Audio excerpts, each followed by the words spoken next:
Among the more frequent and fun questions that people ask of me are the questions about how to represent ancient archaeological sites in fictional novels, in fantasy game settings, and in other creative works. I can appreciate that people want to be authentic and respectful about whatever and whoever they are representing. When ancient sites are visualized as abandoned ruins where nobody has lived for thousands of years, then the primary creative concerns are about how to depict those ancient remnants accurately and realistically. People can find plenty of scientific documentation of ancient sites in the forms of maps, text descriptions, photographs, illustrations, published books, technical reports, museum exhibits, and video documentaries. Additionally, some ancient sites are available today for direct observation and experience through professional guided tours or open public access. The scientific documentation can be perfect for showing the technical measurements and physical properties of an ancient site. The documentation may be superb in its technical attributes, yet the output may not be ready for direct application in public use and interpretation. Some of the factual details could be difficult to identify or to distinguish. Perhaps some parts are impossible to discern at a certain scale of view. I recommend to look for more than one source document.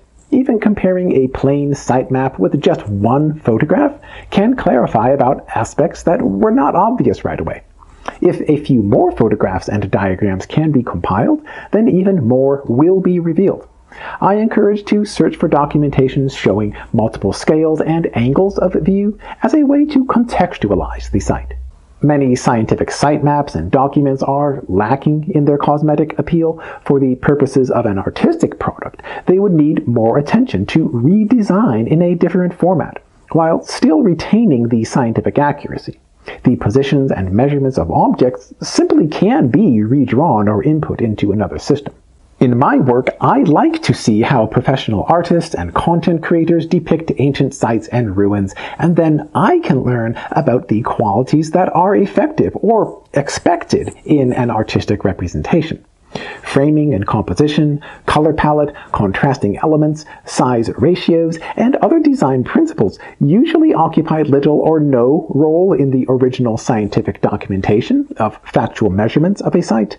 Nonetheless, these same principles can affect the format of a site map or other documentation that is intended for public use. The technical measurements of the site can remain authentic and unedited while attending to the cosmetic aspects and stylistic presentation. When ancient sites are imagined in their original context of when people actively were living there hundreds or thousands of years ago, then issues can emerge about how to interpret those places and the people. Looking just at the remnants and ruins that have survived at an ancient site, these pieces of evidence offer an incomplete picture of the past. Only the most durable physical evidence has persisted through time. Wood constructions, textiles, fabrics, wooden furniture, parchments, and books all can disintegrate after just a few centuries. If an ancient society had produced glass, then any glass windows or thin-walled containers likely would have been broken after just a very short time, unless extra protective or restorative measures were applied. Otherwise, only some of the stronger, thicker, or reinforced products might have remained intact. If an ancient society had produced metal works, then most of those metal items would have been rusted or decayed after some centuries, although the degree of decay can be highly variable. The most long-lasting components tend to be stonework and other durable constructions. The products of stonework, concrete, or earthworks tend to be crumbled and altered to some extent. The degree of instability can be exaggerated when the original constructions had relied on support from wood timber scaffolding or other perishable components that already had decayed long ago. Other insights can be gained through understanding what happened in the environment of a site. After the place was abandoned, then was it burned? Was it flooded? Was it buried beneath layers of sediments and debris? Did trees, vines, or other vegetation cover the site, or perhaps break downward through portions of the site? Most archaeological records reveal aspects of daily practical life, answering questions about where people lived, what their houses looked like, where they collected and stored their water supplies, how they obtained their basic dietary foods from their surroundings, and how they disposed of their waste materials. These practical concerns greatly can help to make a fictional portrayal more authentic as a place where people actually had lived.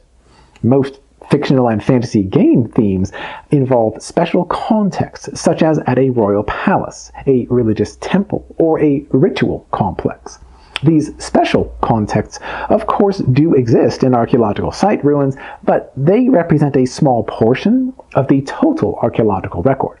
In order to appreciate the unique and special qualities of these sites, I suggest to look first at the many other sites from ordinary daily life as a baseline for comparison and contrast. As I have described here so far, the surviving site ruins alone do not show directly about the individual people who had lived at these ancient sites. For these aspects, researchers usually need to look for other lines of evidence. Often, these extra lines of evidence no longer exist, and instead the ancient people can be portrayed only in vague terms. In some cases, additional information might be available through inscriptions, preserved texts, statues, or artworks of the places and the people in their original settings. If this information happens to be available, then it can be coordinated with the surviving physical remnants and ruins.